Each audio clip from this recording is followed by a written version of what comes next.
Katie, when you go into the game, do you go in with a pretense of what you're going in for? I mean, to pick up the scoring or to clamp us down on defense? With, something specifically in mind? All the above, really. I know my role. It's just come in and just bring energy offensively and defensively. Just pick up the pace and do whatever I can to help the team at that moment. Are you, or were you ever, and had to get to a point where you're not a numbers person? Yeah, I've never really been a numbers No? person. I think for me, it's just for the team. All about the team. I don't really care if I score. I'm actually worried more about my assists than my scoring. So. Do you? Mm-hmm. What about in terms of minutes played? Is that? No, as long as we're winning, it doesn't bother me.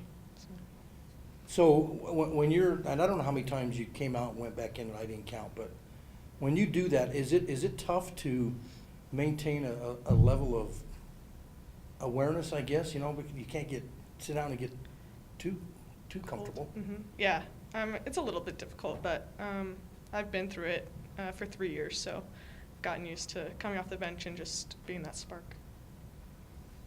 Savannah, when you guys start a game, I don't think, maybe I'm wrong, I don't think you guys designate this is going to be there. You're probably going to be the one pumping in a lot of points. Or do they? It's just a matter of what's there when it's there, isn't it? Yeah, and just like open reads, like anyone can score the ball, but sometimes one person gets going, and then we just want to keep doing that.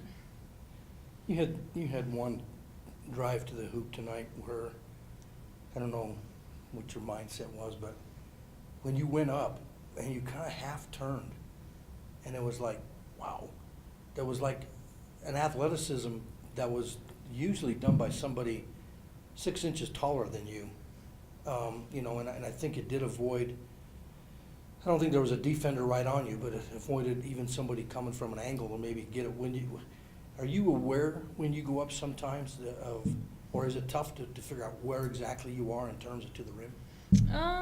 I don't know. Honestly, I think I know what play you're talking about. And Coachy was like, we've only scored 1 point this quarter, so I came out of the halftime. I was like, or the timeout, and I was like, we need to score the ball. So that was really just on my mind, any way that I could. Let's talk about defense. I mean, they only shoot 30.4%. I'm sure that's something you guys are gonna harp on in terms of patting yourself on the back to hold a team to 30.4% shooting. You should easily win any game when you've held an opponent to that amount of shooting. And in their number of points, I mean, they were at 38 for quite a while, which is really a low total.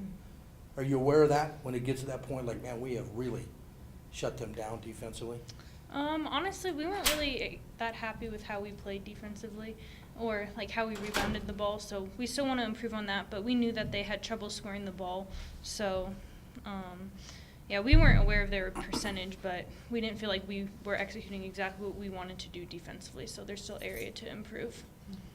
6 straight, does it feel like 6 straight? A little bit. It's getting a little comfortable, which Is it? isn't a good thing, I don't think, but winning's always good.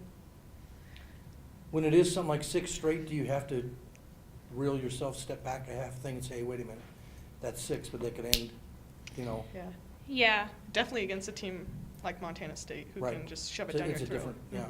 Yeah, and I think some of like the older people know exactly like how Montana State plays, and we like know that we don't want to get comfortable with like knowing that we're 6-0, but we're just trying to like show them like how tough the team that's coming in on Saturday is going to be. Mhm.